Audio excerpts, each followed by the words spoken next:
महाप्रभु की कृपा याचना कर रहे हैं ताकि हम उनके बारे में कुछ बोल सकें। इससे पहले कि हम महाप्रभु के बारे में कुछ बोलें, आप में से कुछ में लोग किसी भक्त को याद है कि हमने कल लाल लाल इंक में क्या लिखा था? क्या सार था उस लाल इंक के भाग का? बिना नोट्स देखे मुझे आप बता सकता है? बाकी कुछ मैंने नहीं समझाया था। रामानंद राय जी के संवाद और महाप्रभु के बीच जो संवाद था उसमें बहुत महत्वपूर्ण बात थी, विषय था साधन और साध्य। तो उस पे महाप्रभु ने कहा था ये तो है, यह तो है, क्या है, क्या चीज महत्वपूर्ण बताई थी कि हाँ ये चीज हम स्वीकार करते हैं, इसके द्वारा भगवान की प्राप्ति हो जाएगी। तो किसी को याद है कि जरा माइक दीजिए किसी भक्त को, भूल गए? हाँ हाँ, बताइए मत जी।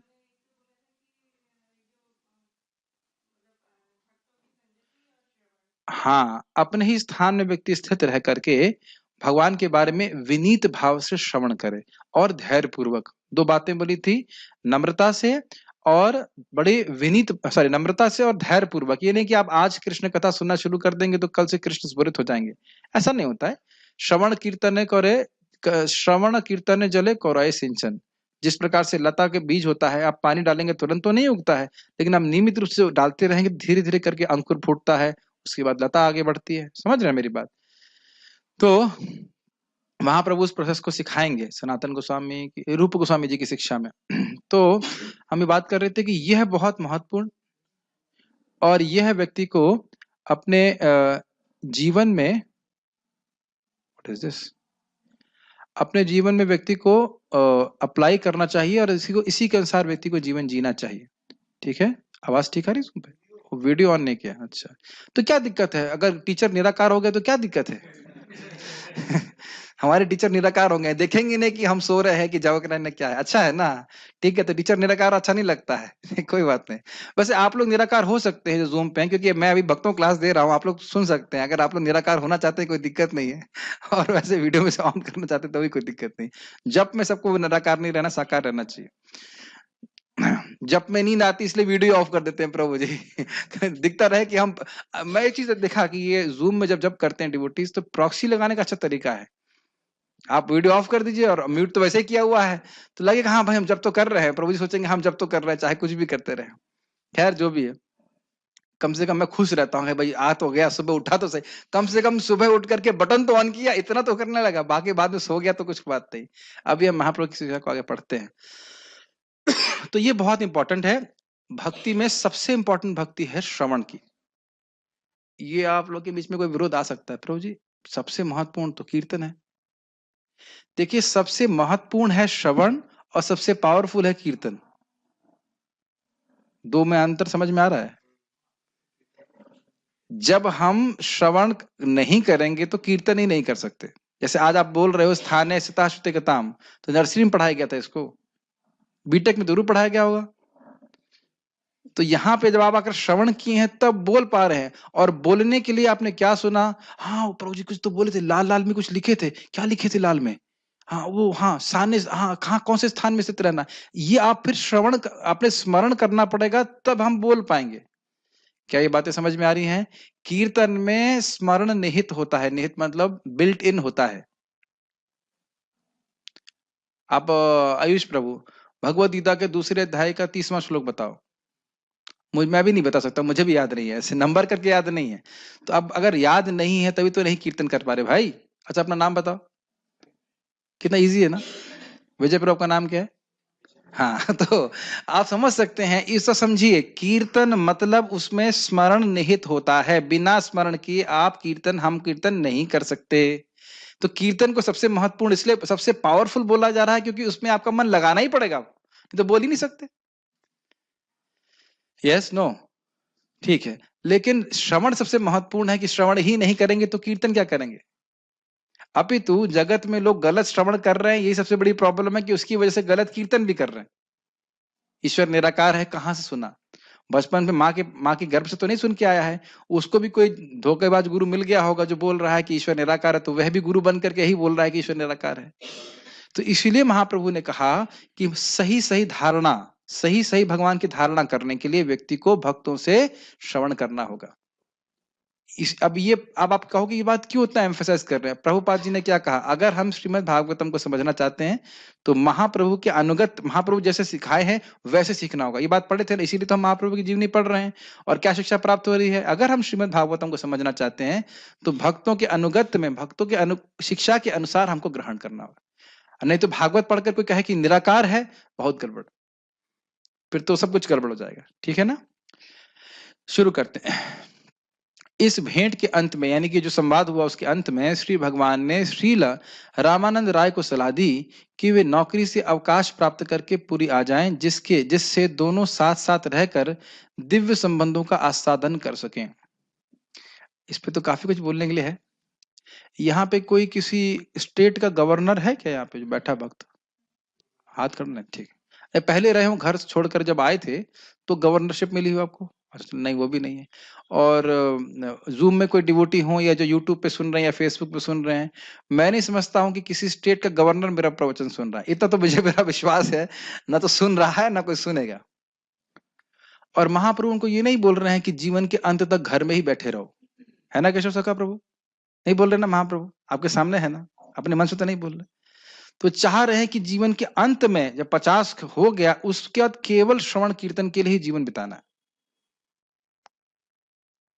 तो एकदम स्पष्ट बोल रहे हैं कि आप आइए पुरी में और हम हरि कथा का श्रवण करेंगे। Does it make sense? Mahaprabhu कभी इस प्रकार से नहीं बोल रहे कि अंत समय तक व्यक्ति घर में ही शरीर त्यागे, ये बात नहीं बोल रहे। At some point you have to cut off so that we can exclusively engage in Krishna service. जो लोग यंग हैं और अभी वो मतलब दुख प्राप्त नहीं किए हैं, तो जब दुख प्राप्त करने की अवस्था को प्राप्त करेंगे तो दुख केवल 25 साल तक भोगना होता है, जीवन भर नहीं भोगना होता। समझ रहे ना मेरी बात? दुख, अरे भाई गृहस्थ आश्रम का दुख जो है वो खाली 25 साल तक बोला गया है, वो पूरा जीवन भर भोगने के लिए नहीं बोल रहे। समझ रहे? अभी भी समझ में नहीं आया है? I think you don't understand Hindi properly. ये केवल आपके और मेरे सबके लिए नहीं, सभी के लिए रखा है। गृहस्थ आश्रम is only 25%। If you live for 100%। तो यहाँ पे भी महाप्रभु उनको बोल रहे हैं कि गवर्नरशिप त्याग करके तुम आप पुरी में आओ और आस्वादन करेंगे। दिव्य संबंधों का आस्वादन कैसे करेंगे समझ लेना चाहिए। रामानंद राय जी आए वहां पे और उसके बाद महाप्रभु दिन में तो बाहर थोड़ी चेतना में रहते थे, रात में तो एकदम कृष्ण प्रेम में पागल हो जाते थे। तो उस समय श्री रामानंद राय उनको कृष्ण कथा सुनाते थे, कृष्ण करणामृत और इस प्रकार ग्रंथों से वह है उनको सुनाते थे। आप चैतन्य चरितामृत में पढ़ेंगे। In that way Mahaprabhu was specified. Just like जब श्रीमती राधा रानी के विरह में कृष्ण परेशान होते या कृष्ण के विरह में श्रीमती राधा रानी परेशान होती थी, तो ललिता जी उनको कुछ क्या कहते ढांढस सांत्वना अच्छा दिया करते थे। उस प्रकार से वह महाप्रभु को कृष्ण कथा सुनाते थे। तो इस प्रकार से उन्हें दिव्य संबंधों का आदान प्रदान करते थे, पूरा सुख मिलता था। कितने नाइट शिफ्ट लगते तो दिन में सो जाते होंगे ऐसा ना? नहीं, पूरी नाइट शिफ्ट लगती थी और दिन में भी सोते नहीं थे। सोने का अवकाश कहाँ है? कुछ काल के बाद श्रील रामानंद राय राजकीय नौकरी से मुक्त हो गए और जब उन्होंने राजा से पेंशन प्राप्त कर ली तो वे पुरी स्थित अपने निवास स्थान पर लौट आए, जहां पर वे श्री भगवान के सबसे विश्वस्त भक्तों में से एक बने। पुरी में एक अन्य महाशय भी थे जिनका नाम शिखी माहिती था। वे भी श्रील रामानंद राय की भांति अत्यंत विश्वास पात्र थे। महाप्रभु पुरी में 3 या 4 संगियों के साथ आध्यात्मिक विषयों पर गुह्य बातें किया करते थे और इस प्रकार उन्होंने आध्यात्मिक समाधि में 18 वर्ष व्यतीत किए। इसका अर्थ समझ रहे हैं? 18 साल मतलब 24 साल तक महाप्रभु गृहस्थ आश्रम में रहे, 24 साल में उन्होंने संन्यास लिया और 48 साल टोटल रहे। तो कितने साल रहे संन्यास में आश्रम में? इतना समय लगता है, कोई बात नहीं। 24 साल संन्यास में रहे और उसमें से 6 साल उन्होंने ट्रैवलिंग किया और 18 साल फिर वह पुरी में ही स्थित रहे, पुरी से बाहर नहीं गए। फिर समझ में आ गई बात? डिवीजन समझ में आ रहा है आप लोग? तो और आध्यात्मिक समाधि क्यों बोल रहे हैं? क्योंकि पुरी से भगवान जाते नहीं थे और हर साल 4 महीने के लिए, ये भी बड़ा चिंत है, सारे गृहस्थ ऑलमोस्ट सारे गृहस्थ लोग वो 4 महीने के लिए पुरी आ जाते थे आप सोचेंगे उनका बिजनेस कैसे चलता रहा होगा। ये हमारे सर बोल रहे थे किस प्रकार से वो क्या काम करते थे कि 4 महीने छुट्टी लेके आ जाते थे, ये बड़ा चिंत है। लेकिन जो भी रहा हो 4 महीने रहते तो रोज जोरदार संकीर्तन होता था, कृष्ण कथा होती थी। लेकिन जो गोह्य कृष्ण कथा है वो रात में होती थी, वो सबके संग नहीं होती। तो इसलिए ऐसा नहीं है कि राधा कृष्ण की लीला हर किसी से हमें चर्चा करना चाहिए। हम खुद भी अभी योग्य नहीं है, लेकिन कदाचित कभी किसी जन्म में योग्य हुए भी तो ऐसा नहीं कि पब्लिक में उसकी चर्चा हो जानी चाहिए, क्योंकि वह उसको समझने के अधिकारी लोग नहीं है। ठीक है, ऐसे करके उसमें गदाधर पंडित जी भागवत बोलते थे, पढ़ते थे, तो इतना भाव विभोर हो जाते थे कि भागवत धुल जाती थी उनके आंसुओं से। और महाप्रभु प्रहलाद महाराज का चरित्र 108 बार, ध्रुव महाराज का चरित्र 108 बार सुने। तो कभी कभी इस प्रकार से महाप्रभु समाधिस्थ रहते थे, मतलब हमेशा कृष्ण भावना भावित रहते थे, ये बात बोली जा रही। ठीक है, उनकी बातें उनके निजी सचिव श्रील दामोदर गोस्वामी द्वारा लिखी जाती हैं, जो उनके 4 घनिष्ठतम भक्तों में से एक थे। तो जरा याद कर ले जाए, एक थे श्रीला रामानंद राय, दूसरा श्रीला स्वरूप दामोदर गोस्वामी, तीसरा शिखी माइती, और आधा कौन था? उनकी सिस्टर। किसकी सिस्टर? शिखी माइती की सिस्टर का नाम था माधवी दासी। तो इनके बारे में इतना ही वर्णन है कि वो 3.5वीं गोहितम उनकी पार्षदा थी, और उनके बारे में बोला जाता है कि वो राधा रानी की असिस्टेंट हैं। ऐसा कुछ उनके स्वरूप के बारे में ही बताया गया है। लेकिन महाप्रभु की लीला में वो क्या भाग लेती हैं, ये चैतन्य चरितामृत में इसका वर्णन नहीं है। वो छोटा हरिदास के समझ में ना, लेकिन महाप्रभु के से क्या वो सेवा करती थी उसका कुछ वर्णन हमें स्पष्ट नहीं समझ में आता। इतना लिखा है कि घनिष्ठतम भक्त हैं, इन्हीं के संग वह अंतरंग लीला करते थे। अंतरंग लीला से मेरा मतलब है अंतरंग कृष्ण कथा चर्चा करते थे। लेकिन माधवी माता जी से क्या करते थे, मैंने जो प्रिंसिपल समझ रहा हूँ कि कोई माता जी उनके पास नहीं जा सकती थी, तो वो मेरे जो भी सेवा करती होंगी वो दूर से रह के सेवा करती होंगी, फिर भी उन्हें घनिष्ठतम क्यों कहते हैं इसका मैं समझ नहीं पाया। कहीं मालूम चलेगा महाप्रभु की कृपा से तो हम बताएंगे, अभी हमको नहीं पता इसके बारे में ऐसा क्यों बोल रहे हैं। मेरी बात समझ रहे हैं मैं क्यों बोल रहा हूँ? क्योंकि कोई माता जी उनके पास नहीं आती थी, चाहे वृद्ध हो चाहे कोई भी हो, तो क्यों घनिष्ठतम बोल रहे हैं, किस आधार पर बोल रहे हैं, वो मुझको नहीं समझ में आ रहा है। But it's like that. बाकी 3 लोग जो है स्पष्ट समझ में आता है। नाम याद हुए उनके आपको? स्वरूप दामोदर गोस्वामी, शीला रामानंद राय और शिखी माइती। महाप्रभु ने भारत के सभी दक्षिण भाग की विस्तृत यात्रा की। महाराष्ट्र के महान संत तुकाराम को भी महाप्रभु ने दीक्षा दी। संत तुकाराम ने महाप्रभु से दीक्षा ग्रहण करने के पश्चात संपूर्ण महाराष्ट्र प्रदेश को संकीर्तन आंदोलन से अप्लावित कर दिया, जिसका दिव्य प्रभाव आज भी महान भारतीय प्रायद्वीप के दक्षिण पश्चिम भाग में गतिमान है। कोई यहाँ मराठी है क्या? कोई नहीं है? अच्छा, बहुत सुंदर उसके वो भजन उसमें वो गाते हैं, पांडुरंग ध्यानी। उसके बाद उनका वो जो किट किट किट बता, वो किट किट थोड़ा बजाएंगे और कहेंगे पांडुरंग ध्यानी, पांडुरंग ध्यानी। मैं पांडुरंग का ध्यान, कृष्ण का ध्यान कर रहा हूँ। फिर मुझे से वही बात स्मरण आती है कि भागवत में जो बोलते हैं कि हे भगवान, ध्रुव महाराज कह रहे हैं कि हे भगवान, आपके भक्तों को आपका ध्यान करने में जो सुख मिलता है, आपका स्मरण करने में जो सुख मिलता है, वह तो आपके स्वरूप में भी नहीं। बड़ा सुंदर उस तरह से उसमें इस पिक्चर में दिखाया गया है, बहुत अच्छा। और मैंने सुना कि वो व्यक्ति जो उसमें एक्टिंग किया, बाद में वो गृहस्थ आश्रम में रह नहीं पाए, इतना उसमें वो भाव विभोर हो गए थे। बहुत सुंदर लगता है कि ऐसा भक्त हम कब बनेंगे, जब पूरा बहुत अच्छा। उसमें एक जगह वहां पर उनके तुकाराम जी के शिष्य थे, क्या नाम थे वो, शिवाजी। तो शिवाजी वहां पे हैं और अकस्मात मुसलमान लोग अटैक कर देते हैं, तो वो उनसे प्रार्थना करते हैं कि आप उनको बचाइए। तो कुछ करते नहीं है विठल जी, कुछ नहीं करते हैं। तो फिर बड़े उत्साह से बोलते हैं हमारे प्राण चले जाएं लेकिन हम हरि नाम नहीं छोड़ेंगे। फिर एकदम से विठल जी से बहुत सारे सैनिक निकलते, मार के उनको भगा देते, ऐसे करके कुछ हो जाता है। It's amazing how devotees have acted in that capacity. तो इस प्रकार के महान भक्त हुए शिष्य थे श्रीमान चैतन्य महाप्रभु के। बस एक मुझे डाउट होता है कि उन्हें हरे कृष्ण मंत्र क्यों नहीं प्रचारित किया। वो लोग जनरली गाते हैं राम कृष्ण हरि, बोलो राम कृष्ण हरि, लेकिन हरे कृष्ण मंत्र नहीं करते हैं, तो वो मुझे समझ में नहीं आता क्यों। बट वट एवर, कर ही डिक्लेयर मैंने कर दिया कि मैं ब्रह्मा जी नहीं हूं, तो मुझे सब कुछ समझ में नहीं आता है। But that's how. बट यहाँ प्रभुपाद बोल रहे हैं तो समझना चाहिए, उनके शिष्य इस प्रकार से थे। महाप्रभु ने दक्षिण भारत से 2 अत्यंत महत्वपूर्ण प्राचीन ग्रंथ ढूंढ निकाले। ये हैं ब्रह्म संहिता तथा श्री कृष्ण करणामृत, ये दोनों ग्रंथ भक्ति मार्ग के हर व्यक्ति के लिए प्रामाणिक हैं।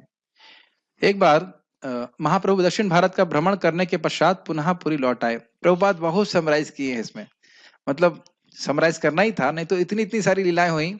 एक ब्राह्मण था, वो राम नाम उच्चारण कर रहा था और बचपन से उसकी आदत थी कि राम नाम की महिमा वह संकलित करता था शास्त्रों से, और महाप्रभु को बोला तो महाप्रभु बड़े प्रसन्न हुए।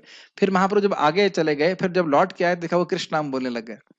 तो बोला, अरे पहले आप राम बोलते थे, अभी कृष्ण बोलने लगे। कहते मैं समझ गया हूं कि आप ही कृष्ण है। तो इस प्रकार से महाप्रभु बहुत सारी लीलाएं करें। एक वासुदेव विप्र नाम का व्यक्ति था, उसको कोढ़ हो गया, कोढ़ ही था हाँ, और उसके शरीर में कीड़े हो गए थे, और वो इतना विरक्त था कि कीड़े गिर जाते थे तो कहता था, अरे यार मेरा शरीर तो किसी काम का नहीं है, कम से कम कीड़ों के काम आए, तो कीड़ों को उठा करके शरीर पे रख लेता था। कितना अद्भुत डिवोटी था वो। फिर महाप्रभु, जब उसने सुना कि महाप्रभु आए हैं पास के स्थान पे, तो वह उनसे मिलने गया, लेकिन जब तक वहां पहुंचता था महाप्रभु वहां से चल दिए। सोचिए आपकी, मान लो आपको मालूम चल जाए कि जस्ट मदन टेर पे या वटेवर यहीं पे कृष्ण साक्षात प्रकट हुए हैं, है ना, सबने उनको दर्शन प्राप्त किया, और वाकई फ्रॉड नहीं, वाकई। और आप भाग के बड़ी तीव्रता से जा रहे हो, हम तो मंगल आरती के लिए भी नहीं भागते, लेकिन जो भी है भाग करके जा रहे हैं, और इतने में कृष्ण डिसअपेयर कर जाते हैं, क्या लगेगा आपको? और ये होगा एक दिन, जिस दिन कृष्ण से दर्शन प्राप्त होगा, ऐसी आतुरता जरूर होगी, तभी कृष्ण का दर्शन प्राप्त होगा। तो महाप्रभु के बाद जब वहां पहुंचता है स्थान पे, महाप्रभु डिसअपेयर कर जाते हैं, वहां से गायब हो जाते हैं। वो एकदम पछाड़ खा के रोने लगता है। वो अपना कोढ़ ठीक कराने के लिए नहीं गया था कि मैं महाप्रभु के पास जाऊंगा तो मेरा कोढ़ ठीक हो जाएगा, नहीं, प्रेम था भगवान से। तो फिर महाप्रभु उसके सामने वापस प्रकट हो जाते हैं, कितना अद्भुत है। और फिर उसको आलिंगन कर लेते हैं, और उसका जो शरीर है एकदम गंधर्व की तरह एकदम चमकीला और सुंदर हो जाता है। और क्या कहता है, आपने मुझे ऐसा कर दिया, अब ये मुझे हृदय में अहंकार आ जाएगा। तो महाप्रभु का नहीं, अगर तुम निरंतर हरे कृष्णा कृष्णा कृष्णा हरे हरे, हरे राम राम राम हरे हरे, इसका उच्चारण करोगे तो कभी तुम्हारे हृदय में अहंकार नहीं आएगा। भक्ति भी अद्भुत है ना, कोढ़ हो गया कोई कंप्लेन नहीं है, सुंदर शरीर हो गया तो कंप्लेन कर रहे हैं। कि भगवान तो अजीब तरह से कार्य करते ही हैं, लेकिन भक्त भी कैसे सोचते हैं, सोचना बड़ा मुश्किल है कि नहीं। हमको एक पिंपल भी हो जाएगा तो सोचेंगे कहाँ क्रीम लेके आए, वो कुछ करें तो ठीक हो जाए, है कि नहीं। हर आदमी सोचता है शरीर जरा सा गड़बड़ हो जाए, और ये बिल्कुल अलग ही सोच रहे हैं। एनी हाउ, इस प्रकार के महान भक्त हुए। एक बार भक्त ने पूछा मेरे से, ये ब्रह्म संहिता प्रमाणिक है, कैसे जाने? हमने कहा, जिनका वर्णन कर रही है ब्रह्म संहिता कृष्ण का, वही महाप्रभु उसको प्रमाणिक मान रहे हैं, और कुछ प्रमाण चाहिए आपको? मेरी बात समझ में आई? कह रहे हैं कि ब्रह्म संहिता प्रमाणिक है कि नहीं, तो भाई ब्रह्म संहिता किसका वर्णन कर रही है? कि भगवान कृष्ण का, ब्रह्मा जी कर रहे हैं। वो कृष्ण कौन है? चैतन्य महाप्रभु। और चैतन्य महाप्रभु कह रहे हैं ये प्रमाणिक है, तो अब और कोई प्रमाण चाहिए? तो जिसको प्रमाण नहीं मानना है उसको सारे सारे प्रमाण रख देंगे तो वह भी नहीं मानेगा, और जिसको नहीं करना वो तो एक बार भी मान जाता है, हाँ बस सही बोल रहे। और इस संबंध में कृष्ण के, जहां तक बड़ा इंटरेस्टिंग पास्ट है, श्रील भक्ति सिद्धांत सरस्वती ठाकुर जी ने कहा कि भक्ति विनोद ठाकुर जी को पूछा कि हम कृष्ण करणामृत छाप सकते हैं? कहते हाँ, एक कॉपी अपने लिए। समझ में आया? एक प्रति आप छाप सकते हो केवल अपने लिए। मतलब इतना उच्च ग्रंथ है कि हर किसी को अधिकार नहीं है उसको पढ़ने का। नहीं समझ में आया? लेकिन महाप्रभु कृष्ण करणामृत और चंडीदास महान भक्त हुए, उनकी कविताओं को इन्हीं चार लोगों से, सॉरी 3 लोगों तो मान के चलिए, स्वरूप दामोदर गोस्वामी, रामानंद राय जी और सिक्की माइती, इनसे चर्चा करते थे। तो समझना चाहिए कि अधिकार के अनुसार चर्चा होती है, कृष्ण कथा में भी चर्चा का विभिन्न स्तर है, उसके अनुसार चर्चा होती है। ठीक है, ओके। आज हम लोग अब महाप्रभु को हम लोग साउथ इंडिया से लेके कहाँ गए हैं? पुरी में आ गए हैं। तो महाप्रभु का पुरी आगमन, एक मिनट, कोई चार्जिंग में लगाएंगे क्या इसको? चार्जर निकाल के लगा दीजिए। महाप्रभु के, हाँ, अब आप इससे पहले कि पुरी में लौट के आए, जरा आप अपने आप को उन भक्तों की स्थिति में लाने का प्रयास कीजिए। वह है क्या कहते हैं वो, आजकल कौन सी ऐप आती है लोकेशन ट्रैक करने वाली? Google maps. तो हाँ, जीपीएस के द्वारा महाप्रभु को ट्रैक नहीं कर रहे थे कि महाप्रभु उस समय कहाँ है। ये समझिए आप, आजकल की दुनिया में ना हम सोच भी नहीं सकते कि उस समय वो लोग किस प्रकार से वो सोचते होंगे या करते होंगे। तो अब महाप्रभु जब साउथ इंडिया से गए हैं, कहां तक पहुंच गए? महाराष्ट्र तक पहुंच गए। तो अब ये नहीं पता है भक्तों को, महाराज महाप्रभु बता के नहीं आए कि मैं कितने कब वापस आऊंगा। सी, क्या आप लोगों के जीवन में कभी ऐसा हुआ है कि जिससे आप बहुत प्रेम कर रहे हो, करते हो, किसी से प्रेम किया है जीवन में? पता नहीं किया होगा, हम तो सूखे आदमी हैं। तो जो किसी से बहुत प्रेम करते हो और उसकी आप बहुत प्रतीक्षा कर रहे हो, कभी हुआ ऐसा? You are waiting eagerly for a person whom you love। सब लोग चुप हैं, इसका मतलब समझ गए ना कि कोई किसी से प्रेम ही नहीं करते, सब सूखे। तो फिर ब्रह्मचारी बन जाओ, क्या दिक्कत है? जब प्रेम करना सीखा ही नहीं तो क्या गृहस्थी में जाओगे? तो पॉइंट इज दैट कि क्या ऐसा कभी जीवन में नहीं हुआ आप लोगों के साथ? Isn't it? और आप वेट कर रहे हैं वो आए, तो कितने दिन वेट करेंगे आप? दिन दिन भी वेट नहीं किए होंगे, कुछ घंटे वेट किए होंगे, है कि नहीं? और फिर भी लगता होगा कि इस समय में तुम आ ही जाएंगे, और आ भी जाते हैं। लेकिन 2 साल, कभी आप किसी से, कोई जा रहा हो, आप बोल रहा हूं मतलब आप मतलब मैं भी, कोई जा रहा हो और बेहोश हुए हो, ऐसा हुआ है? बेहोश हुए हैं? कभी नहीं। मैं एक बार बेहोश हुआ था, लेकिन उस वजह से नहीं हमारे एक वक्त एक्सीडेंट हुआ था, उसको हम बचाने के लिए गए थे, तो उसको उसका खून देख के मैं ही बेहोश हो गया मेरा हृदय बहुत कमजोर है इस मामले में, खून वो नहीं देख सकता मैं। हमने कहा मेरे को जाने का क्या फायदा हुआ। तो और कभी है मुझसे बेहोश नहीं हुआ। तो बेहोश होने का अब कैसे समझेंगे बताइए लीला, कैसे समझेंगे लीला जब वो प्रेम है ही नहीं? इसका मतलब नहीं कि सुने नहीं, लेकिन उस लीला में प्रवेश कैसे करेंगे? तो इस प्रकार से मैं क्यों बोल रहा हूं, जब महाप्रभु साउथ इंडिया के लिए जा रहे थे, सार्वभौम भट्टाचार्य से बहुत प्रेम करते थे कि नहीं? उनका पर्सनली व्यक्तिगत रूप से उद्धार किया, उनसे 7 दिन सहन किया, मायावाद भाषण सुना उनसे एक व्यक्ति का उद्धार करने के लिए महाप्रभु ने कितना भगवान साक्षात कितना समय दिए। और जब वो जा रहे हैं, सार्वभौम भट्टाचार्य जी बेहोश हो जाते हैं, पर महाप्रभु कुछ देखते भी नहीं इधर। तो सोचिए सार्वभौम भट्टाचार्य जी कितना आग्रह होगा उनका। और अभी बंगाल पहुंच जाइए, बंगाल में भी वो हर साल आते थे, और सोचते थे कि अरे अरे, तो अब महाप्रभु तो गए हुए हैं। मैं गलत बोल गया, 2 साल नहीं 6 साल महाप्रभु परिक्रमा कर रहे हैं।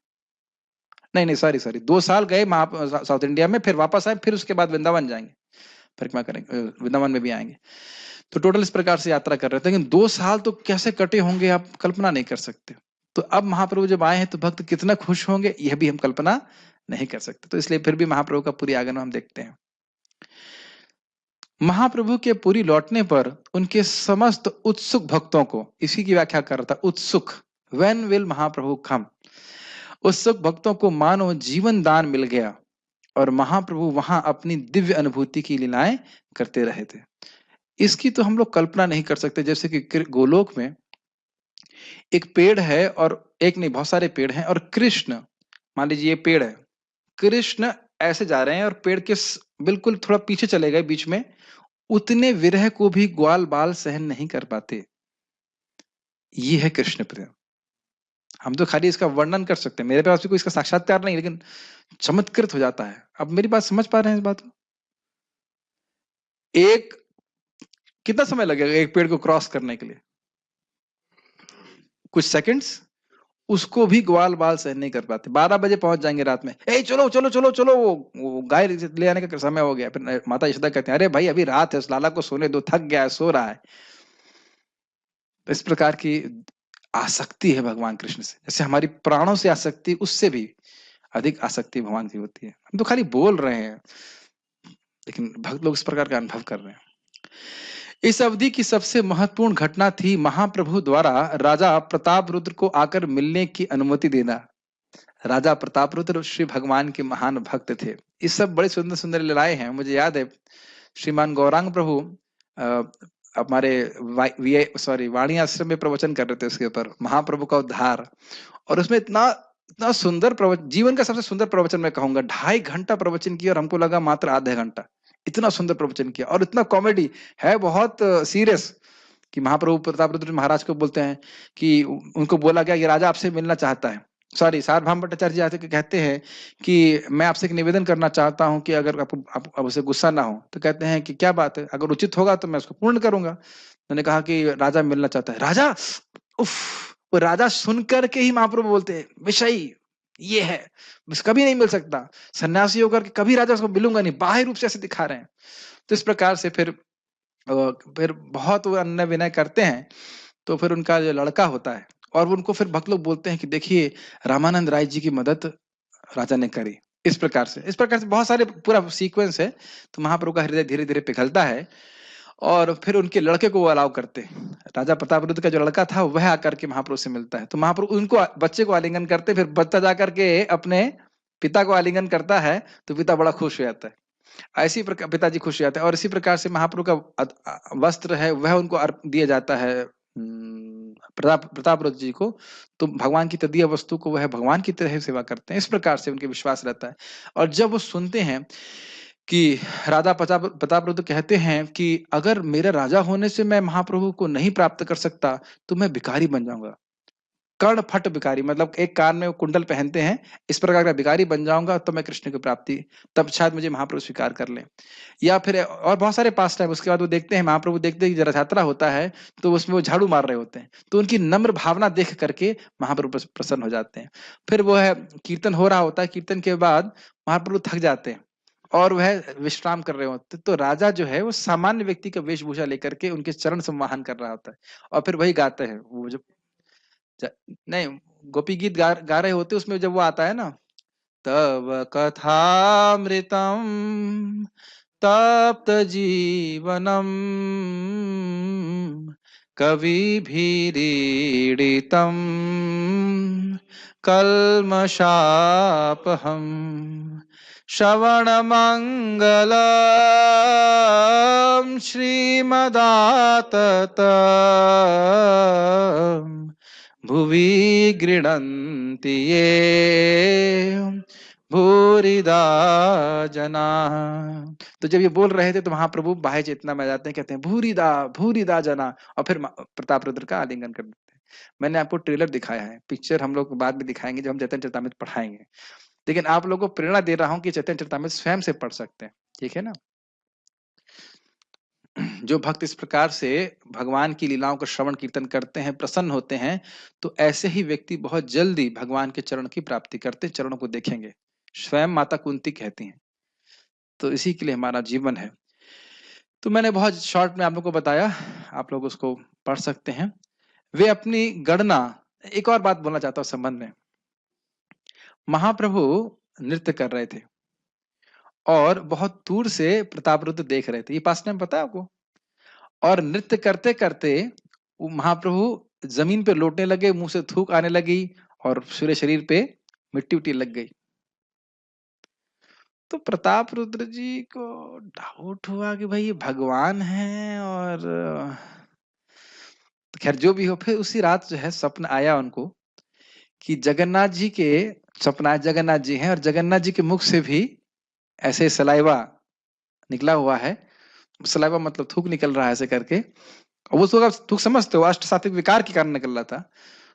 तो उनको बड़ा आश्चर्य होता है, उसी सपने में देख रहे हैं जगन्नाथ जी निकल रहे हैं, और उसके बाद वह जगन्नाथ जी को स्पर्श करना चाहते हैं, तो जगन्नाथ जी कहते हैं नहीं नहीं नहीं मुझे स्पर्श मत करो, मैं पवित्र नहीं हूं, मैं शुद्ध नहीं हूं।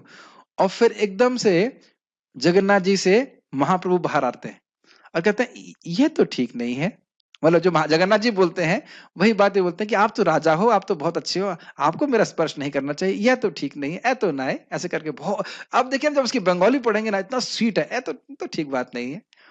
तब उनको समझ में आ गया कि नहीं, यह तो साक्षात परब्रह्म भगवान श्री कृष्ण है। तो इसलिए महाप्रभु की लीला समझना बहुत मुश्किल है। लेकिन ये सब क्यों उनको हो रहा था, क्योंकि सार्वभौम भट्टाचार्य जी के वो शिष्य थे और उनको अपने गुरु की बात पर विश्वास था और बड़ी नम्रता से महाप्रभु की और उनके भक्तों की सेवा करते थे। ये आप महाप्रभु की लीला में बार बार देखेंगे कि भक्तों की सेवा करने से भगवान की कृपा भक्त को प्राप्त होती है। सेवा छोड़ दीजिए, अनुगति हो गई, भक्त की इक्षण हो गया, जैसे शिवानंद सेन जी का एक कुत्ते के प्रति प्रेम हो गया, प्रेम कहना चाहिए, अनुग्रह हो गया, तो उस कुत्ते को भी महाप्रभु की कृपा प्राप्त हो गई।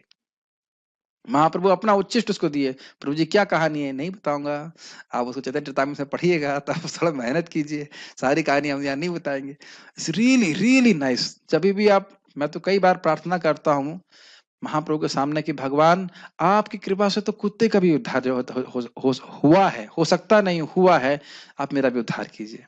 ये प्रार्थना भक्त को जब लीला सुनते हैं ना, तो इस प्रकार की भावना होनी चाहिए, भगवान even Mahaprabhu, even a dog can be delivered, please deliver this poor fool, I am completely ignorant, completely offensive, but your mercy we can be delivered, I can be, not we, I will be delivered.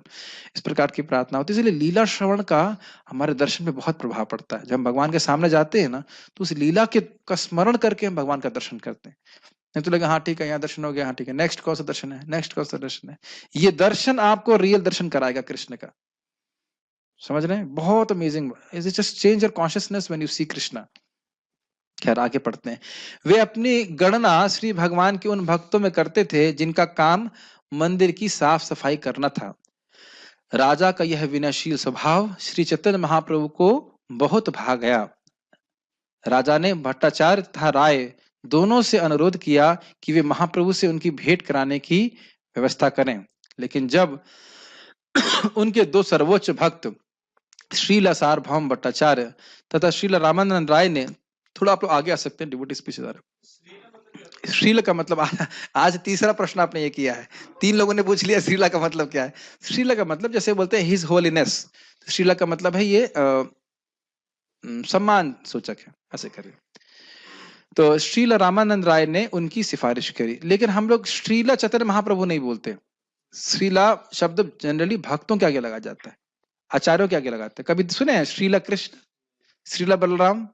नहीं बोलते ऐसे। श्रीमन चैतन्य महाप्रभु बोलते, श्रीमन चैतन्य महाप्रभु बोलते, लेकिन श्रीला चैतन्य महाप्रभु कभी नहीं बोलते। तो वहां अंतर देख लेना चाहिए।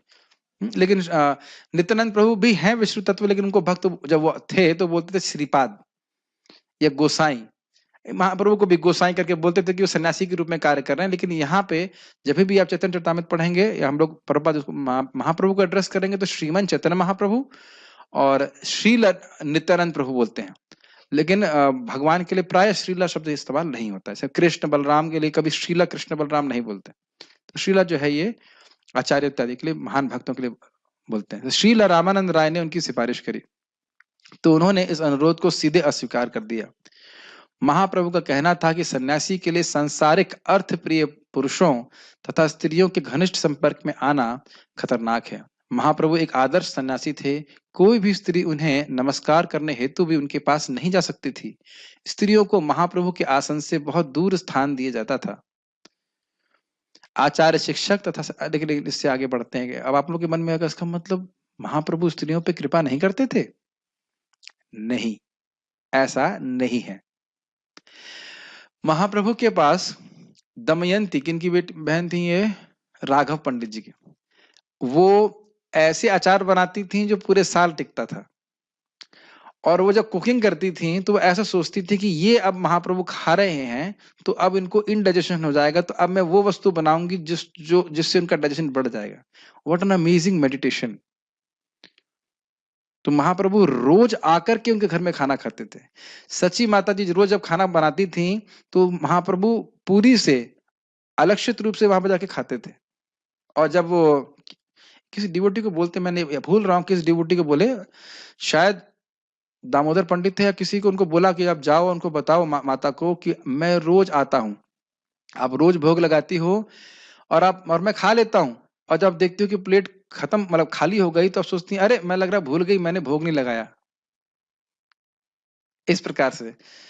और वो आइटम भी बताते एकदम, आपने ये बनाया था फलाने दिन, ये बनाया था, तो आप बता देना कि माता ने फलाने दिन ये बनाया था, ये मुझे बहुत अच्छा लगता है। स्पेशली सची माता सोचती थी कि मेरे को, हाँ जगदानंद पंडित को बोला था। और महाप्रभु बोलते थे कि इस दिन आपने ये बनाया था तो मैं ये मुझे बहुत अच्छा लगा, ऐसे करके। ऐसे ही नरसिंहानंद ब्रह्मचारी थे, तो भगवान के जो माता जी के भक्त थे वह भी भगवान के लिए बनाते थे और भगवान उसको स्वीकार करते थे। बड़ा सुंदर है। गोविंद जो उनके पर्सनल सेवक थे महाप्रभु के, कहते हैं भक्त सारे आते हैं, सब पर आपके लिए प्रसाद लेके आते हैं। वो झोली के झोली 100 झोली भरी रहती थी, और सब पूछते हैं महाप्रभु ने क्या मेरा प्रसाद ग्रहण किया और मुझे झूठ बोलना पड़ता है? तो महाप्रभु कहते हैं आदिवासी, मतलब डांट करे, तुम्हें झूठ बोलने की क्या जरूरत है, लाओ सारे 100 के 100 प्रसाद महाप्रभु खा लेते। फिर कहते जो बच गया है वो मैं कल खाऊंगा। तो आप देखिए कि ऐसा मत सोचिएगा कि महाप्रभु जो माताजी भक्त थे उनसे प्रेम नहीं करते। भगवान तो भगवान है, सभी से प्रेम करते हैं। सेवा का स्वरूप अलग है वो आदर्श सन्यासी हैं, इसलिए माता जी पास आकर सेवा नहीं कर सकती थी, लेकिन जो खाना बनाते थे, भोग बनाते थे, प्रसाद बनाते थे, वे महाप्रभु उसको ग्रहण करते थे। Does it make sense? ये इसलिए नहीं सोचना चाहिए कि उनके स्त्रियों से द्वेष करते, ऐसा नहीं हो सकता, ये बात समझ लेना चाहिए। लेकिन सन्यासी के जो नियम है पालन करना बहुत जरूरी। आदर्श आदर्श शिक्षक तथा आचार्य के रूप में वे सन्यासी के दैनिक कर्म के प्रति अत्यंत कठोर थे। दिव्य अवतार होने के अतिरिक्त महाप्रभु मनुष्य के रूप में आदर्श चरित्र वाले थे। समझ में आ रहा है ना कि क्यों ऐसा करते थे? यस। अन्य व्यक्तियों के प्रति भी उनका आचरण संदेह से परे होता था। आचार्य के रूप में वे अपने आचरण में वज्र से भी कठोर और गुलाब से भी मृदु थे। इसका अर्थ समझ में आता है? जो लोग प्रकृति के परे हैं वो कैसे कार्य करेंगे वो आप समझ नहीं सकते हो। कभी एकदम उनका हृदय कठोर हो जाएगा, हृदय कठोर होगा ऐसा नहीं बोलना चाहिए, हृदय तो सॉफ्ट रहता है, बर्ताव कठोर बाहरी रूप से करेंगे, और कभी एकदम सॉफ्ट हो जाएंगे। जैसे नित्यानंद प्रभु जगाई मदाई पे खूब कृपा किए, लेकिन और रामचंद्र खान जिसने हरिदास ठाकुर जी के प्रति अपराध किया था उस पे भी कृपा करने के लिए गए थे, लेकिन जब उसने उनका भी अपमान किया नित्यानंद प्रभु का, तो उन्होंने कहा ठीक है। बहुत लंबी कथा है, अंतलीला भाग 3 में पढ़ लीजिएगा, अंतलीला चैप्टर 3 में, कि नित्यानंद प्रभु का जब अपराध किया, कहा श्रीपाद, वो खुद बाहर नहीं आया, नित्यानंद प्रभु अपने सारे पार्षदों के संग आए। सोचिए, नित्यानंद प्रभु मीन्स बलराम जी, और बलराम जी के सारे 12 गोपाल, जिनमें से अभिराम ठाकुर ऐसे थे कि छड़ी छुआ देंगे कृष्ण प्रेम मिल जाएगा, वो सब साथ में है। विचार कीजिए, और वो घर पे आए हैं, और उसने वो बाहर भी निकला नहीं। नौकर बाहर से बोलता है कि श्रीपाद, बड़े स्टाइल से, श्रीपाद ये थोड़ा स्थान छोटा है, आप गायों के जो क्या कहेंगे उसको, गौशाला में रुकी अपने इसको। तो नित्यानंद प्रभु फिर हंसने लगे, समझ गया कि अपराधी है। बोले हाँ, ये स्थान तो उन लोगों के लिए है जो गाय काटेंगे। और फिर महाप्रभु पानी भी नहीं पीते, वहां से चले जाते हैं पूरे पार्षदों के संग। तो उसने कितना बड़ा अपराध।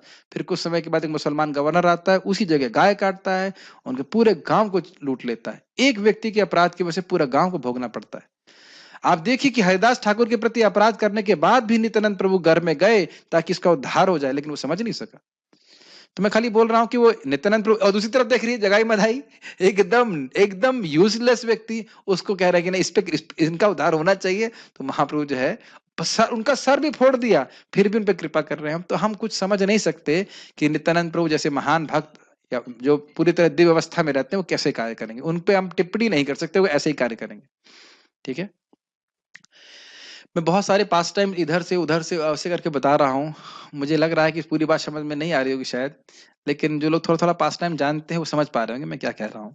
अब हम लोग कल से प्रयास करेंगे शुरू करने के लिए चैतन्य चरितामृत, सो सीक्वेंशियली विल रीड। उनके पार्षदों में एक छोटे हरिदास ने एक युवती पर कुदृष्टि देखने की भारी भूल करी। ये छोटे हरिदास है इनका नाम, जो लोग नहीं जानते हैं, बड़े हरिदास की बात नहीं कर रहे हैं। एक छोटा हरिदास थे जो बहुत सुंदर गाते थे और वो साक्षात महाप्रभु के गायक थे, महाप्रभु के लिए गाते थे। तो उनके बारे में बात हुई। परमात्मा होने के कारण महाप्रभु छोटे हरिदास के मन की काम वासना को समझ गए। उन्होंने तुरंत ही उन्हें अपनी संगति से निकाल दिया और फिर कभी नहीं स्वीकार किया। यद्यपि शीला छोटे हरिदास की इस भूल को क्षमा करने हेतु महाप्रभु से याचना की गई। अंत में छोटे हरिदास ने महाप्रभु से साथ छूटने के कारण आत्महत्या कर ली, और इस आत्महत्या का समाचार महाप्रभु को सुनाया गया। उस समय भी महाप्रभु उसका अपराध नहीं भूले थे और उन्होंने यही कहा कि उसे उचित दंड मिला है। संन्यास तथा अनुशासन के सिद्धांतों से महाप्रभु समझौता करना नहीं जानते थे। अतः यह जानते हुए भी कि राजा एक महान भक्त है, उन्होंने राजा से भेंट करने से मना कर दिया, केवल इसलिए कि राजा धन संपत्ति से संबंधित था। इस उदाहरण द्वारा महाप्रभु एक अध्यात्मवादी के लिए समुचित आचरण पर बल देना चाहते थे। एक अध्यात्मवादी को स्त्रियों तथा धन से कोई सरोकार नहीं होना चाहिए, उसे सदैव भी ऐसे घनिष्ठ संबंधों से बचना चाहिए। फिर भी भक्तों की सुनीतियों के द्वारा राजा को महाप्रभु की कृपा प्राप्त हो सकी। बहुत सारी बातें हैं, मैं इसमें कुछ कुछ कहना चाहता हूं कि हम आगे बढ़ जाएं, क्योंकि कुछ लोग समझ नहीं पाएंगे इस बात को। परम पूज्य राधा गोविंद महाराज जी छोटे हरिदास की कथा सुना रहे थे, और उसमें हमारे स्टूडेंट आ गए थे उस समय, और सुन करके उनके कान से धुआं निकल गया। अरे इतना टफ है, तो पहले तो हम बस शॉर्ट में बताएंगे और कुछ कुछ पॉइंट्स पे टच करेंगे। ये समझ लेना जरूरी है। ऐसा लग रहा है कि महाप्रभु कृपा नहीं करते, पहले तो समझ लेना चाहिए ऐसा नहीं है। छोटा हरिदास नाम के एक महान भक्त हुए और वह वैराग आश्रम में थे, और वो महाप्रभु के लिए उनकी सेवा थी कि वह कृष्ण कथा, कृष्ण के गीत गाते थे, हरि संकीर्तन करते थे और बहुत सुंदर गाते थे। तो बालभद्र भट्टाचार्य, जहां तक मुझे बलराम आचार्य, सॉरी बलराम आचार्य नाम के भक्त थे, उनके यहाँ पे महाप्रभु का इनविटेशन था प्रसाद का। तो राइस लाना था किनसे? माधवी जी से। माधवी कौन है, क्या बताया गया था अभी? 3.5 पार्षदों में से एक, जो राधा रानी की अंतरंगा पार्षदा हैं कृष्ण लीला में वो, और बहुत वृद्ध हैं। तो उनके यहाँ पे वो चावल मांगने के लिए गए, और किसकी आज्ञा पे? बलराम आचार्य जी के लिए। किसके लिए? महाप्रभु के लिए। यहाँ तक सारी बात ठीक है, समझ में आ रहा है? और उन्होंने चावल मांगा। अच्छा, चावल ले आए। उसके बाद चावल लेके जब चावल बन गया, खाना बन गया, भोग लग गया, महाप्रभु आए और कहे चावल बहुत अच्छा है। अब देख रहे, बार बार महाप्रभु ने चावल, कौन लाया चावल? गोविंद चावल कौन लेके आया? इतना सुंदर चावल कौन लेके आया? कहते छोटा हरिदास लेके आए। अच्छा।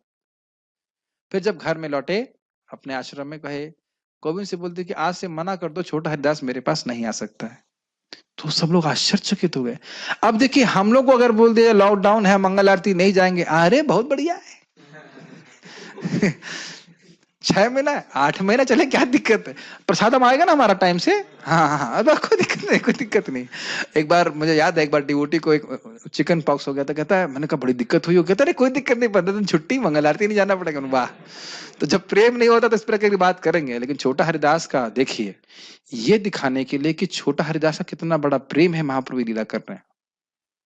बहुत गोही लीला है। ये है अंत लीला 4th चैप्टर, उसको जरूर पढ़िएगा, पूरा पढ़ेंगे तब समझ में आएगा, नहीं तो आप भ्रमित हो जाएंगे।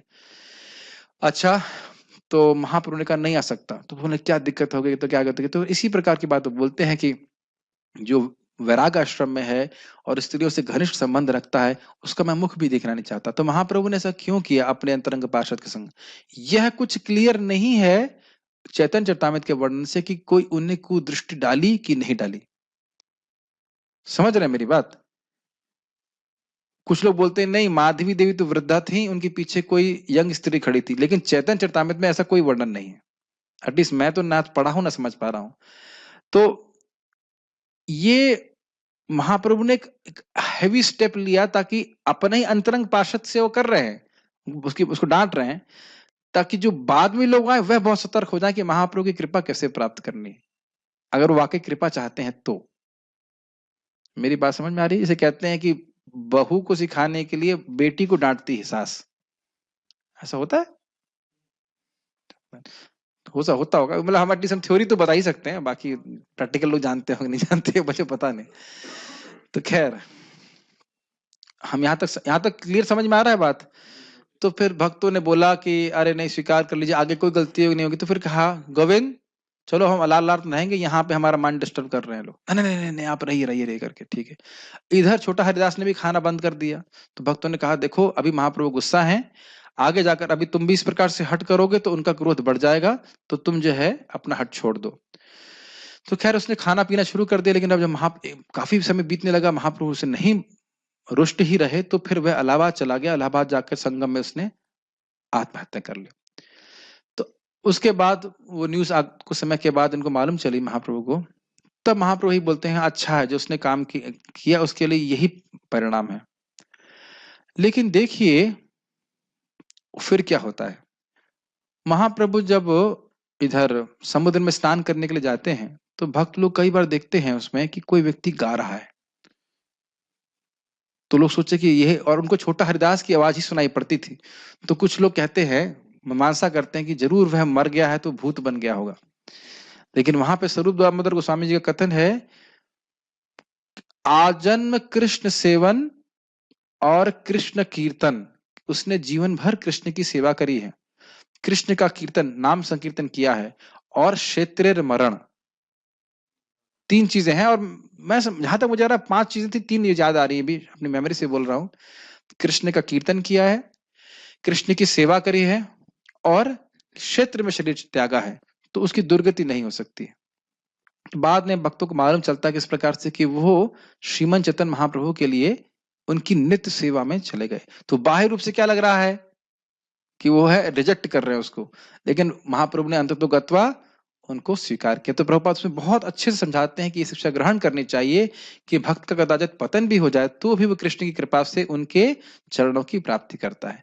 तो अब समझ में आया, ऐसा नहीं कि महाप्रभु उसे रिजेक्ट कर रहे, लेकिन हाँ ये जरूर था कि महाप्रभु आदर्श स्थापित करना चाहते थे। तो जब भक्तों ने सुना ये लीला तो प्रभुपाद जी से बोले, प्रभु जी प्रभुपाद हमारा तो कोई चांस ही नहीं है इस प्रकार से, और अगर आप इतने स्ट्रिक्ट हो जाएंगे तो प्रभुपाद कहते हैं I am not that strict फिर तो किसी के लिए कोई चांस ही नहीं रहेगा। लेकिन इसका मतलब ये नहीं है कि हम लोग गलत आचरण करें, ऐसी बात नहीं है, बट इसे समझना चाहिए कि महाप्रभु की कृपा हम प्राप्त करना चाहते हैं तो हमारा आचरण अच्छा होना चाहिए, तभी कृपा प्राप्त हो पाएगी। ठीक है, तो ये सब बातें सब इसलिए बताई गई कि महाप्रभु चाहते थे ये बात बताने के लिए कि जो जो सन्यासी हैं उनको भोगों में प्रवृत्त लोगों का संग नहीं करना चाहिए। उनकी उसके बारे में बोलते हैं, श्लोक है पारम परम जिगमिशोर भवसागरस्य क्या निष्किंचनम भगवद भजनोन्मुखस्य पारम परम जिगमिशोर भवसागरस्य संदर्शनम विषयिनाम अथ योषिताम च हा हंत हंत विषभक्षणतोप्य साधु। तो कह रहे हैं निष्किंचनम भगवद भजनोन्मुखस्य, जो निष्किंचन होना चाहते हैं, भगवान के भजन में उन्मुख होना चाहते हैं, निष्किंचनस्य भगवद भजनोन्मुखस्य पारम परम विश्व जिगमिशोर भवसागरस्य, जो इस भवसागर के पार भगवान के धाम जाना चाहते हैं, तो कहते हैं संदर्श नाम विषयी नाम अथयोषिताम च, यानी कि जो विषयी हैं, जो भोगी हैं और जो स्त्री संग में आसक्त हैं, या स्त्रियों पे अगर कोई व्यक्ति कुदृष्टि डाल रहा है, भोग की दृष्टि डाल रहा है, तो कह रहे हैं कि हा हंत हंत विश्व भक्षण तो साधु, वह जानबूझ करके विष खा रहा है। मुझे पता नहीं श्लोक कोट करना चाहिए था कि नहीं, लेकिन सिद्धांत ये है। हम भले ही उस सिद्धांत के एकदम सिद्धांत आसमान में और मैं जमीन पे हूं, लेकिन कम से कम दृष्टि तो कम से कम आसमान में होनी चाहिए, कि दृष्टि भी जमीन पे होनी चाहिए। मुझे पता है कि बहुत लोग डिप्रेस हो गए श्लोक सुन करके तो हमारा तो कोई चांस ही नहीं है इसीलिए आप आसमान पे भी ना देख सके तो श्रील प्रभुपाद जी के चरणों में देखिए कि हमारा यही बात है। स्टैंडर्ड ये है, मेरी कोई योग्यता नहीं है भगवान, लेकिन आपके चरणों में देख रहा हूं, आपके चरणों की कृपा होगी तो मैं उस स्टैंडर्ड तक पहुंच सकूंगा। दीने अधिक कृपा करे गौर भगवान, जो दीन है अपने को समझता है कि मैं योग्य नहीं हूं, उन पे अधिक कृपा होती है भगवान की। लेकिन इससे जरूर हमें शिक्षा प्राप्त करनी चाहिए कि अगर हम भोग के दृश्यों को ग्रहण करेंगे तो जहर ग्रहण करने जैसा है और हमारी भक्ति में कठिनाई आएगी। ये सभी के ऊपर सिद्धांत लागू होता है। और हमारा मन क्या कहता है, थोड़ा जहर पी लो, इतना बुरा तो नहीं लग रहा है इतना बुरा तो नहीं लग रहा, थोड़ा जहर तो पी सकते हैं, इसमें क्या दिक्कत है, थोड़ा जहर पी लो, थोड़ा अमृत, बाद में थोड़ा अमृत पी लेना, इसमें क्या है, थोड़ा जहर पी लिया तो क्या दिक्कत है, बाद में अमृत पी लेंगे। भाई 2 बूंद जहर और आधा लीटर तो पी रहे हैं अमृत, क्या दिक्कत है, सुबह शाम कथा चल रही है, 10-15 मिनट थोड़ा जहर पी लेंगे, क्या फर्क पड़ता है, यही तो बोलता है ना मन। लेकिन बाद में जब हम जप करने बैठेंगे देखेंगे वो जहर समुद्र मंथन की तरह बाहर निकल के आता है, फिर हमें शिव जी नहीं मिलते उस जहर को पीने के लिए, लफड़ा है कि नहीं। तो इसलिए समझना चाहिए कि उस जहर से हमको बचना चाहिए, जितना हो सके बचेंगे तो फायदा रहेगा। और महाप्रभु की कृपा कैसे प्राप्त हुई, इसको मैंने व्याख्या आपको कर ही दिया था। उनकी नम्र सेवा के द्वारा महाप्रभु प्रसन्न हुए, भक्तों की सेवा की भावना के द्वारा प्रसन्न हुए, उनकी उत्कट इच्छा महाप्रभु की कृपा को प्राप्त करने की उसके बारे में सुनकर के प्रसन्न हुए, और धीरे धीरे कृपा दिए, पहले बच्चे को आलिंगन दिया, फिर अपना कपड़ा दिया, ऐसे करके।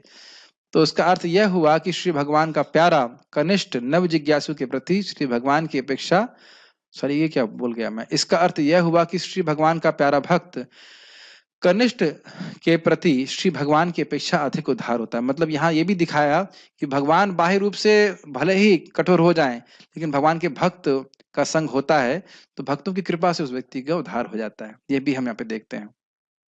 अतएव शुद्ध भक्त कभी भी अन्य शुद्ध भक्त के चरणों पर कोई अपराध नहीं करते, लेकिन जो लोग शुद्ध नहीं ना उनके प्रति हम अपराध कर सकते हैं, ये लिखा है ना इसमें।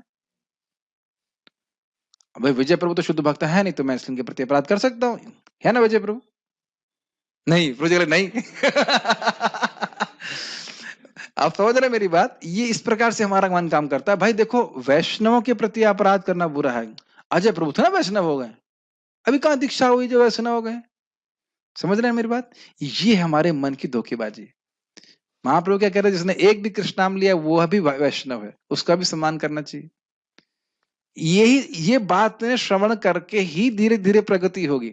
ऐसा नहीं कि मैंने आपको बोल दिया तो मैं अपराध करना बंद कर दूंगा, या आपने सुन लिया तो अपराध करना बंद कर देंगे। लेकिन अपराध करेंगे तो याद तो रहेगा, अरे भाई हमने अपराध किया है। श्रवण नहीं करेंगे तो पता ही नहीं चलेगा कि हम अपराध कर रहे हैं कि नहीं कर रहे। इसीलिए ये बहुत इंपॉर्टेंट है। भक्ति में भक्ति करना आसान है, अपराध से बचना मुश्किल है। और अपराध से बचेंगे तो स्पीड बहुत तेज हो जाएगी। अपराध से बचेंगे तो रूप गोस्वामी बोलते हैं जो 5 साधन है ना, नाम संकीर्तन, धामवास, श्री विग्रह सेवन, भक्तों का संग और भागवत का श्रवण। थोड़ा स्वल्पोपि अभी संबंध हो, थोड़ा सा भी असंबंध होगा, सद्धियाम भाव जन्मने। अगर सद्धी व्यक्ति है, अपराध से रहित व्यक्ति है, तो भाव की प्राप्ति हो जाएगी। तो नहीं हो रहा है मतलब अपराध कर रहे हैं। तो एक एक अपराध को धीरे धीरे समझना चाहिए, उससे बचना चाहिए, तब हम भक्ति में प्रगति कर पाएंगे। तो यहाँ पे देख रहे हैं कि शुद्ध भक्त किसी भी भक्त के प्रति अपराध नहीं करते हैं, ये सिद्धांत है। तब कहेंगे कि आप सीख गए हैं प्रभु जी। ना, मैं भी नहीं सीख रहा हूँ, मैं भी आप ही लोग संग सीख ही रहा हूँ कि हमें अपराध नहीं करना चाहिए, बचना चाहिए।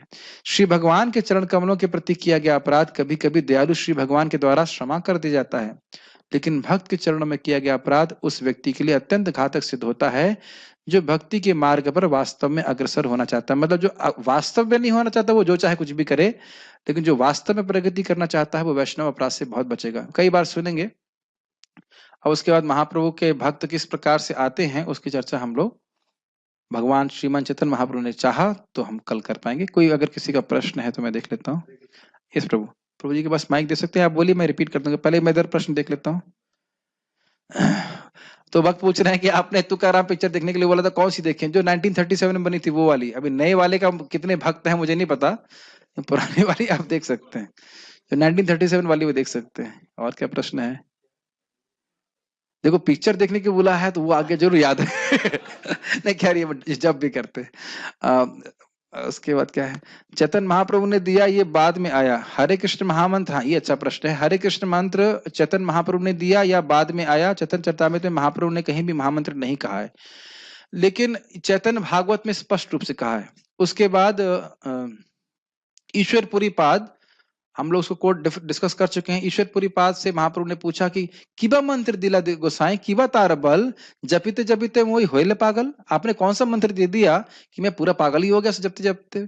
तो महाप्रभु ईश्वरपुरी पाद ने कहा बहुत अच्छा, बहुत अच्छा। फिर बोलते हैं कि हरि नाम महामंत्र एते प्रभाव, जय जपे कृष्ण प्रति उपजाए भाव। तो वहां समझ लेना चाहिए कि हरि नाम महामंत्र हरे कृष्ण महामंत्र ही है। और ऐसे बहुत सारे प्रमाण हमने जबर टॉक में पोस्ट किए हुए हैं, जहां अनंत संहिता से और अग्नि पुराण से शिव जी बोल रहे हैं, सब लोग बोल रहे हैं स्पष्ट रूप से कि हरे कृष्ण मंत्र किस प्रकार से वह है। हरे कृष्ण कृष्ण कृष्ण हरे हरे, हरे राम राम राम हरे हरे। और चैतन्य भागवत में भी बताया गया, इसमें कोई डाउट नहीं है। और अगर अभी भी डाउट है तो करना बंद कर दीजिए, कुछ और मंत्र ले लीजिए, ठीक है। पंच तत्व में बताए कि एक तत्व कौन है, स्वरूप तत्व कौन है, अवतार तत्व कौन है, शक्ति तत्व कौन है। इसके लिए हम चैतन्य चरितामृत शुरू कर रहे हैं कल से सुबह के समय, सुबह 3 से 4 नहीं सॉरी 8 से 9। अगर अब मैं समय के अनुसार मैं करूंगा तो उसमें आइए तो सब समझाएंगे। तो ये सब बड़े बड़े प्रश्नों के लिए थोड़ा समय निकाल के देना पड़ेगा। जरूरी नहीं कि 8 से 9 में कंटिन्यू करेंगे, मे भी हम शाम को भी कर सकते हैं, बट शुरुआत ऐसे कर रहे हैं। छोटा हरिदास वेट कर सकते थे पर उन्होंने सुसाइड क्यों कर लिया? अरे आप बताए नहीं ना, आपने, आप बता देते तो नहीं करते। अरे भाई एक सिंपल सी बात है, यहाँ लोग गर्लफ्रेंड के लिए सुसाइड कर लेते हैं, उनको तो नहीं बोलते हैं कि आप वेट कर लो, है कि नहीं? कर लेते कि नहीं? और क्या एक ही गर्ल, भाई चैतन्य महाप्रभु तो अकेले हैं और तो कोई दूसरा भगवान है नहीं, गर्लफ्रेंड तो दूसरी भी हो सकती है। आप ऐसा प्रश्न कर रहे हो तो मुझे ऐसा उत्तर देना पड़ रहा है। लेकिन उसके लिए सुसाइड कर लेता है क्यों? तुम्हारे बिना मैं जी नहीं सकता, और मर के भूत बन जाता है वो, है कि नहीं? तो कितना प्रेम वह श्रीमन चैतन्य महाप्रभु से करते हैं, हम उसकी कल्पना नहीं कर सकते। अभी सांस बंद कर लीजिए, जितना कठिनाई होगी 2 मिनट के बाद, उससे भी अधिक कठिनाई पीड़ा हो रही होगी छोटा हरिदास को, हम कल्पना नहीं कर सकते प्रभु। कृष्ण प्रेम जिसको मिलता है वह जब कृष्ण के लिए कोई भी सेवा करता है तो उसे असीमित सुख मिलता है। हम लोग कल्पना नहीं कर सकते कि वो सेवा छूट जाने का कितना दुख हुआ होगा छोटा हरिदास को। It is impossible for us to imagine, इसलिए बोल रहे ना वेट कर सकते, कैसे वेट कर लेते बताइए। हम बता ही रहे ना कि एक क्षण के लिए कृष्ण अगर पीछे चले जाते हैं, पेड़ के सहन नहीं कर पाते, एक साल कैसे रहे होंगे छोटा हरिदास जी। ठीक है ना, तो ये उनकी उस लीला में मेरे ख्याल से थोड़े नए हैं इसलिए शायद नहीं समझ पा रहे हैं, लेकिन ये, और मैं बहुत पुराना हूँ फिर भी नहीं समझ पा रहा हूँ, लेकिन just it's so difficult to understand this pastimes. Mahaprabhu की लीला समझना इतना आसान नहीं है। मेरा एक मन कर रहा है लीला बताने का, वो बता देता हूँ इसी बात पे। महाप्रभु नृत्य करके आते हैं और थक गए होते हैं, और रोज ही करते थे ऐसा। तो उसके बाद गोविंद उनके जो पर्सनल सेवक थे, वो उनके चरण संवाहन का मतलब चरण दबाते थे।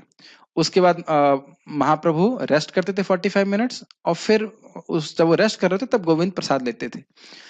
तो उस दिन महाप्रभु जानबूझ करके अपने भक्तों की महिमा समझाने के जानबूझ के दरवाजे पे लेट गए। दरवाजे पे कौन लेटे हैं? कौन है वो? साक्षात परब्रह्म भगवान श्री कृष्ण। गोविंद ये बात जानते हैं। तो क्या अब मुझे इनका चरण संवाहन करना है, अब मैं क्या करूं? अब जरा उस लीला में प्रवेश कीजिए। साक्षात भगवान कृष्ण चैतन्य महाप्रभु वहां पे हैं। तो कहा ठीक है, एक अपने जो उतरी होती है वह उतरी महाप्रभु पे के श्री विग्रह पे रखी और उसको क्रॉस कर गए, भगवान को टाप दिए। भगवान जो त्रिविक्रम वामन पूरा जगत टाप दिए, उनको कितना बड़ा अपराध है। ये है अपराध, आप भगवान को टाप नहीं सकते। भगवान टापना समझ रहे हैं, लेटे हुए भगवान के ऊपर आप क्रॉस कर जाए, समान व्यक्ति पे भी क्रॉस करने का अपराध होता है, बहुत बड़ा अपराध है।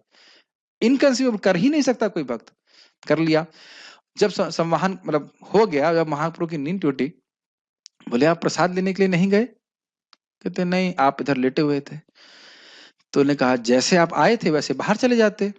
तो गोविंद उसके बाद कुछ बोले नहीं। आप बहुत ध्यानपूर्वक पास टाइम पढ़िएगा, कुछ बोले नहीं।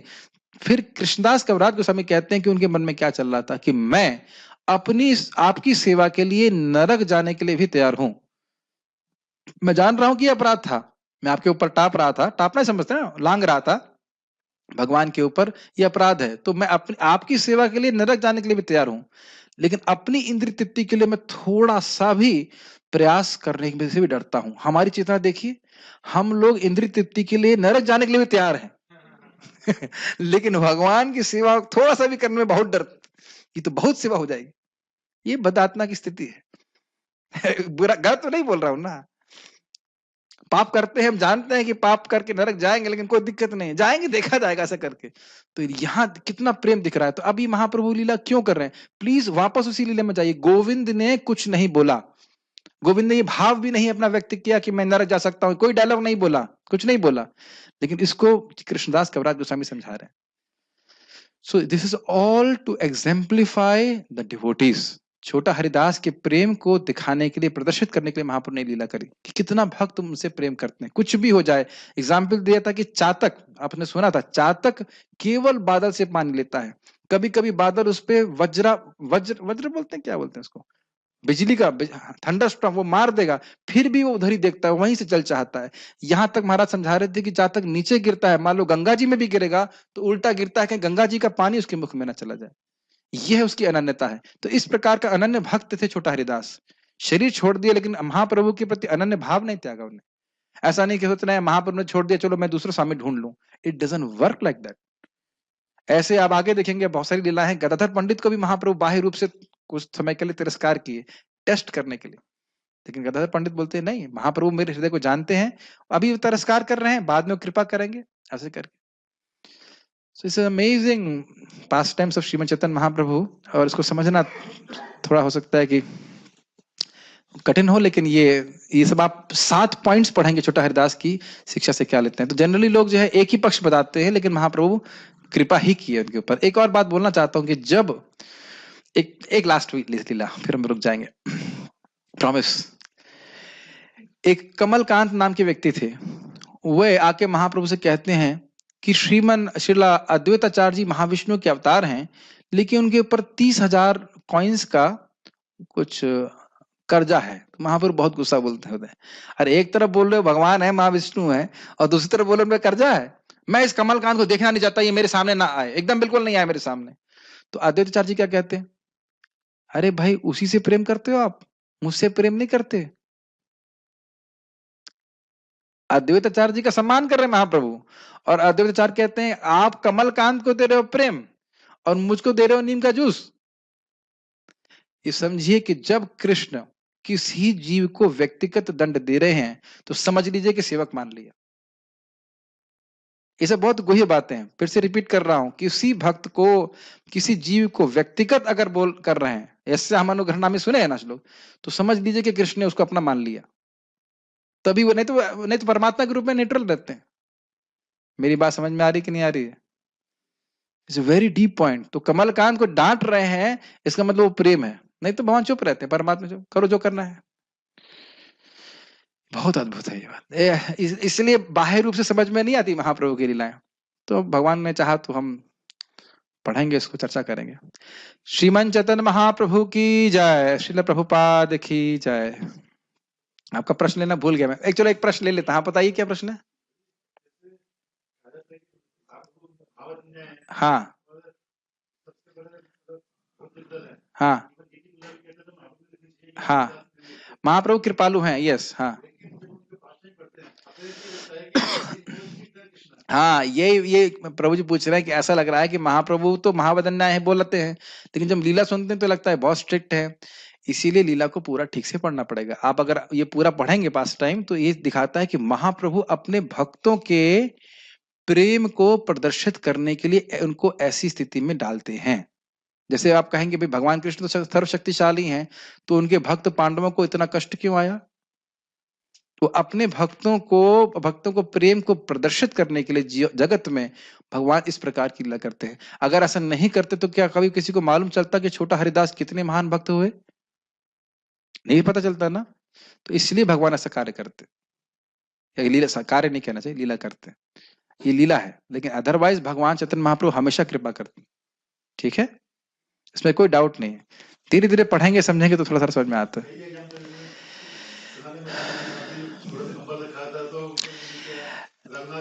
देखिए आप नहीं समझ पा रहे हैं, अब आप बहुत सारी बातें कह रहे हैं जिसको समझ नहीं पा रहे। सारे सनातन गोस्वामी के ऊपर थोड़ा सा कंबल पड़ा हुआ था, सनातन गोस्वामी ने सब कुछ त्याग दिया था, लेकिन एक सुंदर कंबल पड़ा उनके कंधे पे पड़ा हुआ था, तो महाप्रभु खाली बार बार देख रहे थे, तो समझ गया कि महाप्रभु को पसंद नहीं आया। तो किसका प्रेम दिख रहा है भैया, किसका प्रेम दिख रहा है? ये महाप्रभु को जरा सा भी कुछ खराब लगे, सनातन गोस्वामी तुरंत उसे त्यागने के लिए तैयार है।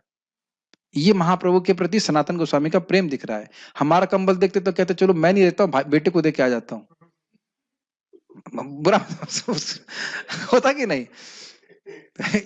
या आजकल ऐसे हम देख रहे हैं कि बहुत अलग अलग हेयर स्टाइल रख रहे हैं लोग बाग। महाप्रभु ने कहा ये क्या है, शौर कर्म कराओ, उसका शौर समझते हैं, मतलब शेविंग कराओ।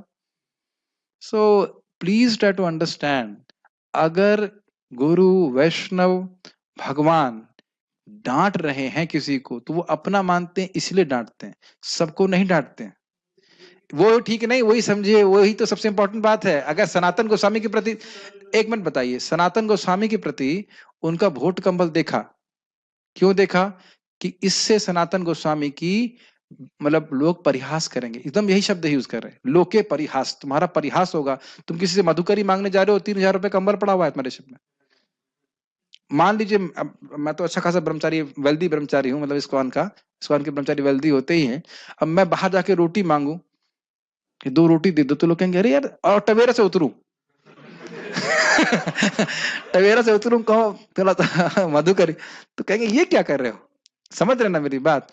तो उस समय तो लोग और स्ट्रिक्ट थे, भोट कंबल डाला हुआ है बहुत महंगा, पता नहीं कितने रुपए का होगा, और वो कोई मधुकरी करें और उसके बाद उन्होंने विरक्त का वेश लिया हुआ है, तो लोग उनका परिहास करते हैं। और वो किसका परिहास होता? भगवान का प्रयास होता। और वही देखिए प्रकाशानंद सरस्वती, जब तक भक्त ने प्रार्थना नहीं किया था, वो नरक जा रहा था, वो भगवान के प्रति अपराध कर रहा था, और महाप्रभु कहते हैं मैंने उसे कोड़ दे दिया, समझ में नहीं आ रहा है, लेकिन भगवान कुछ नहीं बोले जब तक। तो इसीलिए जब भगवान इस प्रकार की शिक्षा देते हैं कि बेटा विजय ऐसा मत करना, तो मत समझ लीजिए बहुत बड़ी कृपा है। सोचिए आपके जीवन में जो जो अपराध हो रहा है, समझ लीजिए है, अगर भगवान आपको बताने लग जाए तब क्या होगा, कितना मजा आ जाएगा ना। श्रीमन चैतन्य महाप्रभु को बताने लग जाए, भगवान कृष्ण बता दें कि ये तुमने अपराध किया, प्रेम कृष्ण ये नहीं करोगे तो तुम्हें कृष्ण प्रेम मिल जाएगा, कितना सुविधा हो जाएगी। ये सुविधा होगी, आपको बुरा लगेगा प्रेम कृष्ण? सुविधा हो जाएगी, क्योंकि अपराध एक ऐसी चीज है ना, एकदम ग्रहण की तरह है, पता ही नहीं चलता कि कहाँ हो गया और उसकी वजह से हमारी भक्ति डाउन हो जाती है। भगवान शास्त्र के द्वारा बताते हैं, लेकिन फिर भी किसी व्यक्ति के अनजाने में कोई अपराध हो जाए, कुछ हो जाए, नहीं मालूम चलता ना। तो ये भगवान इस प्रकार से बता रहे हैं, तो ये कृष्ण की कृपा ही है उस भक्त के प्रति। थोड़ा समझने में आ जाएगा, समझ में, घबराइए मत, सेवा करते रहिए अच्छे से आप, ठीक है? श्रील प्रभुपाद की जय, गौर प्रेमानंद।